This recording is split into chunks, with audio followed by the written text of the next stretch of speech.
歡迎大家收睇天盛 Channel， 又係我陳思正同大家分享天盛苑嘅大小事。我哋咧就已經係呢一個嘅進場啦，就滿咗1年㗎啦。咁我哋咧就係根據呢一個建築物管理條例啦，就係需要係開呢一個嘅週年大會嘅。咁嚟緊咧，我哋就會決定11月1號星期日，咁樣咧就係111，咁樣就係開呢一個嘅週年大會嘅。咁呢個週年大會咧，就希望係各位係幫下手啦嚇。雖然冇咩特別嘢係要表決嘅，但係希望各位幫下手，就令到我哋週年大會咧就係可以順利咁樣係根據呢個程序咧就係度過嚇。咁嗰陣時咧就希望各位啦就係可以簽個授權書啦嚇，俾我哋管理員又好，或者係簽俾你哋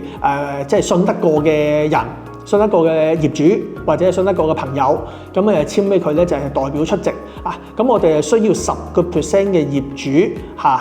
嘅授權同埋出席，係先至個週年大會咧係有效咁樣係呢一個嘅通過嘅。今次週年大會咧就同往常一樣，同我哋進場之後嘅往常一樣啦，就係喺翻天盛苑嗰個叫做中央廣場外面嗰個空地咁樣嗰度做嚇。因為嗰度做咧，我哋就唔使租金嚇，就唔使錢，同埋大家咧又唔使過馬路啊，唔使擔車啊，咁樣就唔使周圍走啦咁樣嚇。上一次嗰個業主大會咁樣咧，就喺我哋自己屋苑裏面就做翻，晏晝2點鐘就可以開始㗎啦，咁樣就係嚇。咁希望大家係即係踴躍呢一個嘅簽授權啦，係啦，或者係呢當日咧係抽空出席啦。咁令到我哋咧呢一個嘅週年大會咧就可以順利咁樣舉行，咁令到我哋可以盡量咧就係迅速而又有效咁樣咧，就係將呢一個嘅政府要求嘅呢一個嘅週年大會咧就係度過咗佢嘅